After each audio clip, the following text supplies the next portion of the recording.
Olá, boa noite, tudo bom?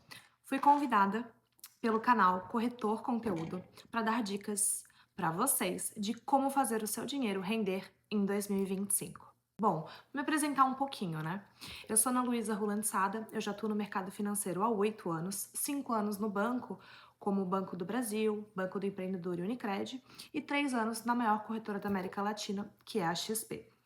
Então, eu sou assessora de investimentos, além disso, eu sou sócia da WV e CEO da Holland Trust Insurance, que é uma corretora de seguros. E sou business partner da MetLife também, que é a maior corretora da América Latina. Eu possuo certificações de Ancor e SUSEP para atuar nesse segmento e eu sou graduada também em administração, contabilidade e comércio exterior. Mas vamos direto ao assunto. Como fazer o seu dinheiro render em 2025? Como muitos devem estar sabendo, a Selic ela subiu para 14,75%. O que é a Selic? É o que norteia a taxa básica de juros aqui no Brasil. Tá? O que isso significa no mundo dos investimentos? Que é um momento onde quem investe em renda fixa vai estar ganhando mais, tá? Justamente porque a Selic subiu. Então, hoje, esses investimentos que sempre aparecem nos bancos de vocês, eu tenho aqui um CDB ou um fundo de investimento que rende 100% do CDI. Então, hoje você já sabe que 100% do CDI é 14,65. Por que 65 se tu falou que a Selic está 14,75%, Ana? Porque o CDI, ele é um ponto percentual a menos do que a Selic. Então, é 14,65% que vai estar rendendo na data de hoje, tá? Então, vamos lá. Hoje, para aquele cliente conservador ou para aquela pessoa que não entende muito dos investimentos, é o melhor cenário para estar investindo, justamente porque o cenário de renda fixa está se ganhando bem.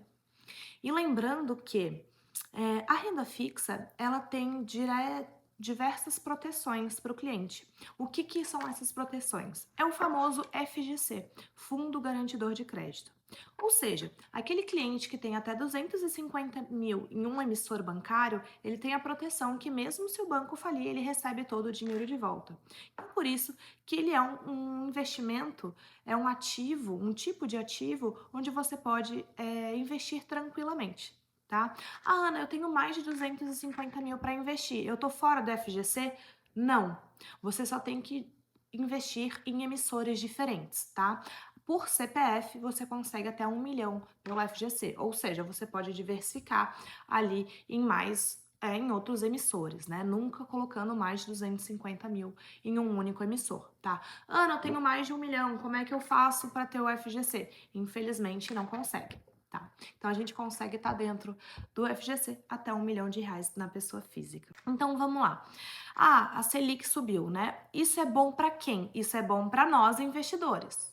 Mas isso é ruim para nós tomadores de crédito, tá? Por quê? O crédito ele fica mais caro justamente porque o que norteia o crédito é essa taxa básica de juros, que é a Selic. Então, para o investidor, está sendo o menor cenário do mundo. Em 4 anos, por exemplo, investindo bem, você consegue dobrar o seu capital. Oi, Ana, em 4 anos eu consigo dobrar meu capital? Sim, em 4 anos você consegue dobrar seu capital. Eu vou fazer umas contas aqui com vocês que vocês vão entender um pouquinho melhor, tá? A poupança, quanto que ela rende ao ano? 8,3 ao ano, tá? O CDI tá rendendo quanto por cento ao ano? 14,65% ao ano. E os investimentos top de linha, Ana, quanto que estão rendendo? Até mês passado estava rendendo 19% ao ano, tá? Na renda fixa, sendo conservador, 19% ao ano. 19% ao ano, em 4 anos você dobra o seu capital, tá? Se a gente for considerar, então, que eu tô investindo R$ 50 mil hoje, tá? Na poupança, daqui a 4 anos eu vou ter apenas R$ 68.784,39. Se eu colocar isso num CDB, numa Selic de 100% CDI, eu vou, com esses mesmos R$ 50 mil, daqui a 4 anos eu vou ter 86.690, tá? É um investimento ok, mas se você investir bem, esse 50 mil alocado a uma taxa pré-fixada de 19% ao ano, daqui a 4 anos você tem R$ 100.286. Vocês estão vendo a grande diferença, né? Na poupança, a gente perde mais de 30 mil reais, ou melhor, a gente deixa de ganhar. E é exatamente esse que é o meu papel como assessora de investimentos, é entregar o melhor ativo, o melhor produto financeiro para o meu cliente, para que ele economize tempo para sua aposentadoria ou para os objetivos pessoais dele, tá? Então, entendemos o que que é renda fixa, né? Mas vocês sabem que a renda fixa é uma sopa de letrinha, né? LCI, LCA, LCD. O que que são isso? É quando você empresta dinheiro para o banco e esse banco vai lá emprestar o seu dinheiro depois para o consumidor final, tá? E ele te paga um juro sobre isso. Ana, eu não tenho reserva de emergência. Poxa, se você não tem reserva de emergência, o primeiro passo que você tem que fazer é criar uma reserva de emergência, tá? Por quê? Reserva de emergência, como o próprio nome já diz, é para alguma emergência, né? A gente nunca sabe o dia de amanhã, às vezes o carro estraga, às vezes a gente fica doente, às vezes precisa pagar uma consulta médica, bater o carro, enfim. Imprevistos acontecem. Uma conta mais alta aconteceu, uma ajuda de familiar, enfim. Então você sempre tem que ter uma reserva de emergência, tá? Para servidores públicos, que a chance de perder esse emprego ela é muito baixa, vamos dizer assim, pelo menos 4 meses do seu custo de vida, tá? Despesas totais do mês, tá? Se tivesse que pagar toda a tua vida em um único boleto, qual o valor seria? Pega esse valor e multiplica por 4. Isso é minha reserva de emergência. Ana, eu sou CLT, então é 6 meses do seu custo de vida. 6 vezes a tua despesa do mês, tá? Coloca isso em reserva de emergência. A Ana, eu sou empresário, 9 meses então. Por quê? Porque a gente sabe que o empresário, se ele não trabalha, não ganha, né?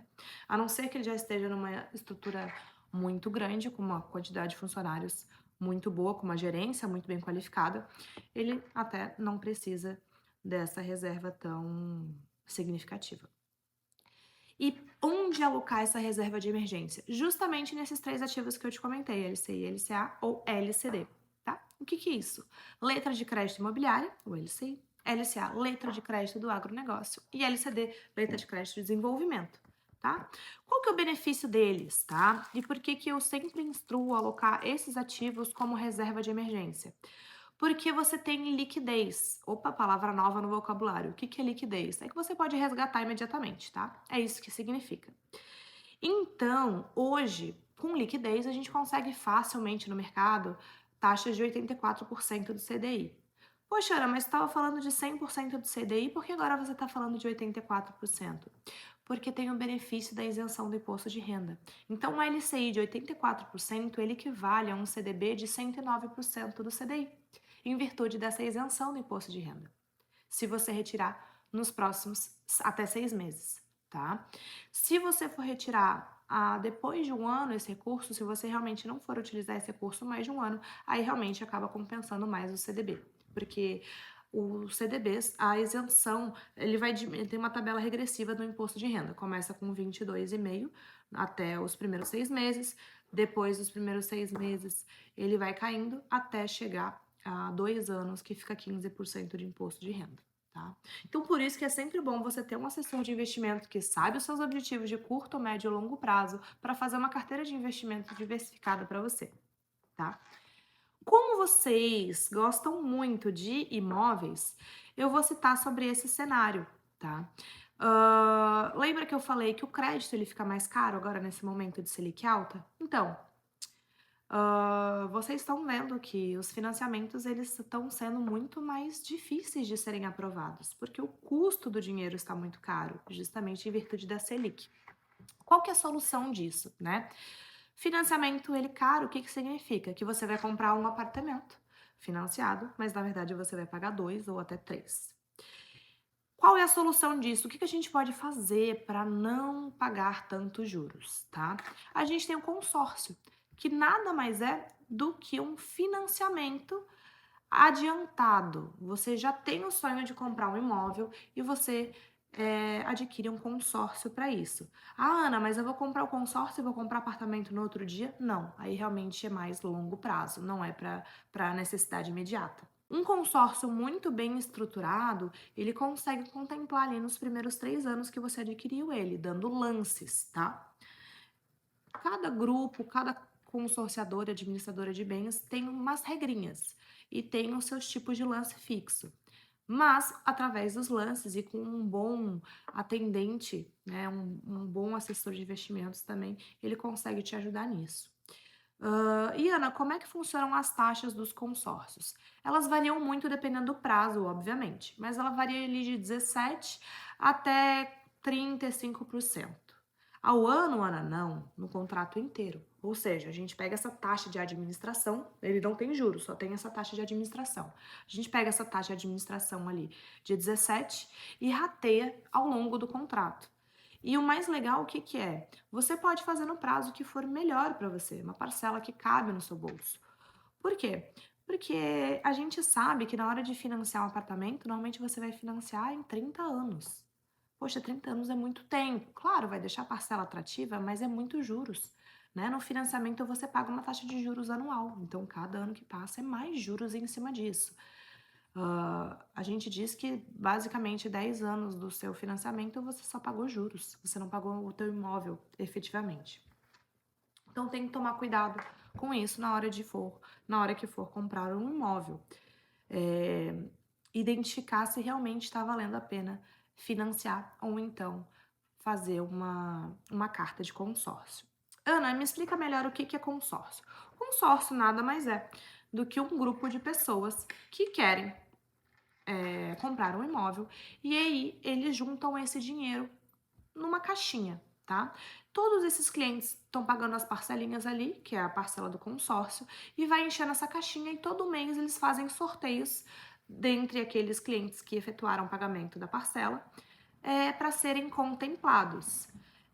Tem grupos que é sorteado um, dois ou três, enfim. No mínimo é feito um sorteio geral com todos esses clientes que efetuaram o pagamento dessa parcela.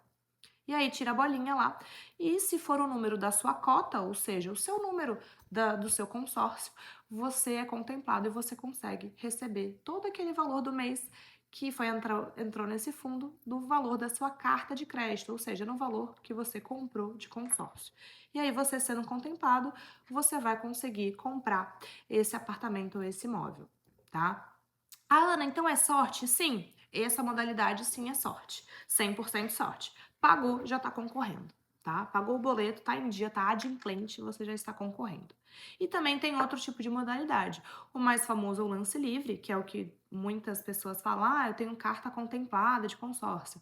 Na verdade, não existe isso de carta contemplada, tá, gente? Tome muito cuidado.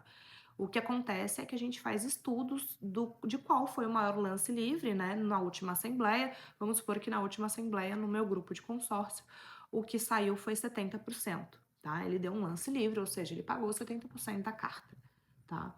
E aí ele foi contemplado nesse lance livre porque ele deu o maior lance. Se outras pessoas do grupo também deram 70%, elas vão concorrer a esse sorteio.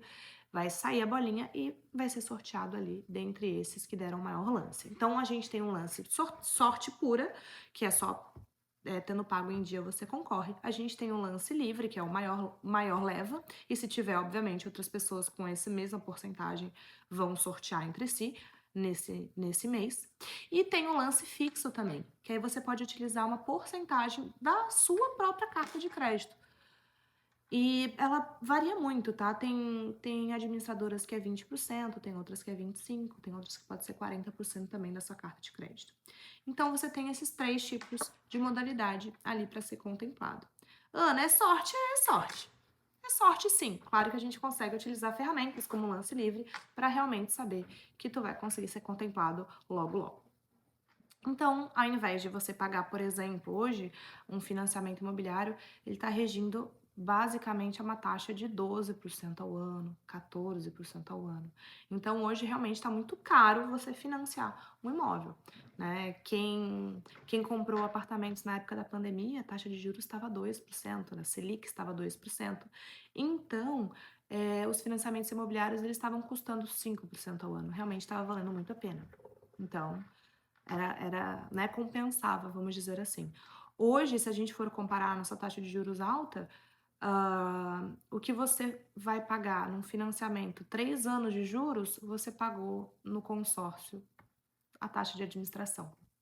Então, vamos supor 30 anos, em 3 anos você quita os seus juros, que seria a taxa de administração. E os outros 27 anos você está pagando apenas o seu apartamento mesmo, ou a sua casa, o seu terreno. Então, pensem sempre nisso. Pensem no consórcio como um aliado, tá? Outro tópico que eu vou falar para vocês, já que vocês gostam desse segmento imobiliário, que aí é pensando em renda variável, tá? A gente falou de renda fixa, de LCI, LCA, LCDs, falar de renda variável. A gente tem as duas mais famosas, né? As ações, onde você investe na empresa e ela tendo lucro irá dividir isso com você, acionista, em forma de dividendos. E também, como vocês gostam do segmento imobiliário, vou falar dos famosos fundos imobiliários, tá? O que seria um fundo imobiliário? Os famosos FIIs.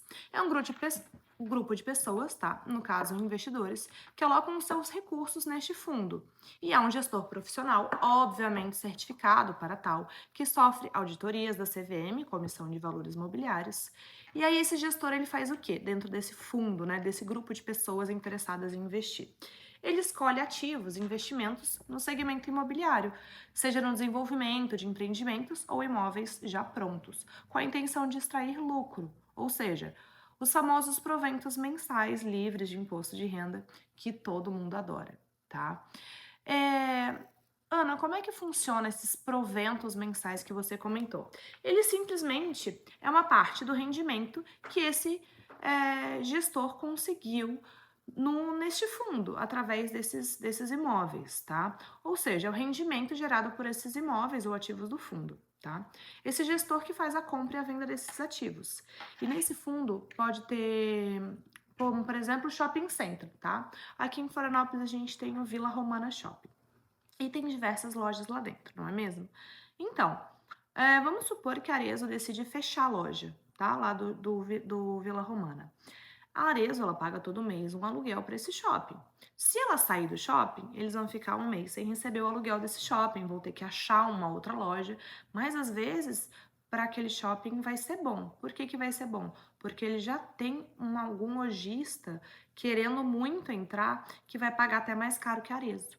Porque a Arezzo já tem um nome famoso, então a negociação deles foi um aluguel menor do que, por exemplo, um lojista regional, que ainda não teve chance de entrar no shopping center. Entenderam? É basicamente isso. E, obviamente, esse aluguel, ele vai estar caindo todo mês lá naquele fundo e vai estar sendo distribuído para esses investidores, tá?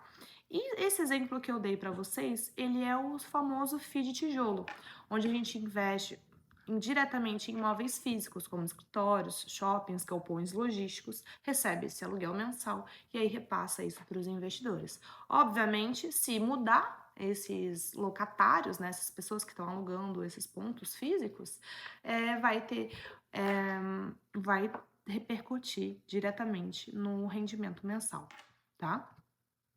Tem também os FIIs de papel, que são investidos nas dívidas das empresas. Por exemplo, CRIs, né, certificados de recebíveis imobiliários, é quando você empresta dinheiro para aquela empresa construir, por exemplo, ou se desenvolver, ou comprar um imóvel ou algo do tipo, tá? A gente tem os FIIs híbridos, que aí junta esse tijolo com papel, que mistura justamente os investimentos em imóveis físicos como títulos imobiliários também, buscando, obviamente, diversificar a carteira. Porque vocês perceberam que nesses FIIs de tijolo tem a questão, problema de troca de locatário. Pode ser bom, porque ele pode conseguir um locatário que vai pagar mais, mas pode ser ruim porque pode ficar 1, 2 ou 3 meses sem esse locatário ser encontrado, obviamente repercutindo no seu provento mensal. Tá? Tem os FIIs de desenvolvimento, que seriam quando se investe em projetos imobiliários desde a fase de planejamento até a conclusão da venda, como a gente vê muito naqueles loteamentos gigantescos, sabe? Onde é criado cidades inteligentes, enfim. É um exemplo dos FIIs de desenvolvimento. Temos os FIIs de fundos, ou seja, é um fundo imobiliário que investe em outros fundos imobiliários. Por que eles fazem isso? Justamente para diversificar o risco. Porque se a gente está investindo apenas, por exemplo, no shopping Vila Romana, se 3 ou 4 lojistas saírem no mesmo mês, vai afetar completamente a sua rentabilidade. Já se você tem vários outros shoppings dentro desse fundo, aí você diversifica o risco, né? Diminui o risco e, obviamente, diversifica a sua rentabilidade. Tem também os FIIs agros, como o nome próprio já diz, ligado ao setor agropecuário, como imóveis rurais e títulos do crédito rural, tá? Então, Esses são os tipos de fundos imobiliários que você pode investir, os famosos FIIs. Lembrando que os fundos de investimento eles sofrem volatilidade, tá? Então, a escolha do tipo de fundo imobiliário depende muito do seu perfil de investidor, dos seus objetivos de curto, médio e longo prazo, além do apetite a risco, né? A tolerância a risco. Pois, como o próprio nome já diz, é renda variável e ela varia. Ela pode variar tanto para cima como para baixo, que é a chamada vol, essa variação, né? Então, ela pode ser positiva ou negativa. Então, tomem cuidado para primeiro ter uma reserva de emergência e depois alocarem, né? Ter um capital já investido em renda fixa para depois, sim, alocarem em renda variável, tá? Como é que está o mercado de fundos imobiliários hoje? Como a Selic ela tá alta, a bolsa ela tá em baixa. Por quê? É inversamente proporcional. Por que eu vou tomar risco se eu estou ganhando dinheiro em renda fixa? Aí os investidores acabam não acometendo esse tipo de investimento, porque o juros está alto. Tá muito fácil ganhar dinheiro com renda fixa. Então não tem por que eu arriscar em renda variável, tá? Então quando o juros está alto, a bolsa está baixa, tá? É sempre inversamente proporcional. O que isso faz com a gente, né? Aqui no mundo financeiro, no mercado financeiro. Obviamente, de dezembro para cá, os fundos imobiliários caíram muito. Ou seja, é uma oportunidade também, porque o preço dele está embaixo. É igual a liquidação de shopping, né? Quando a gente não está precisando de comprar roupa nenhuma, vê uma liquidação, a gente entra e compra, porque é uma oportunidade, né? Uma oportunidade porque o custo está menor. É basicamente isso com os fundos imobiliários. Tem diversos fundos imobiliários muito bons que estão sendo taxados a um preço menor do que realmente vale, então é uma boa oportunidade de estar investindo sim em fundos imobiliários, tá? Lembrando que a renda fixa, ela sempre está sendo uma excelente aliada neste momento. Então, pessoal, é isso, tá? Eu espero que vocês tenham gostado do conteúdo. Me acompanhem no meu Instagram, investe.ana, além de toda essa minha experiência e minha bagagem. Eu dei 2 anos de aula de educação financeira nas escolas públicas aqui de Florianópolis. Então, se eu conseguir fazer crianças de 16, 14 anos entenderem como investir, eu tenho certeza que eu consigo ajudar vocês também. Me sigam lá para mais dicas. Beijinhos, se inscreve no canal.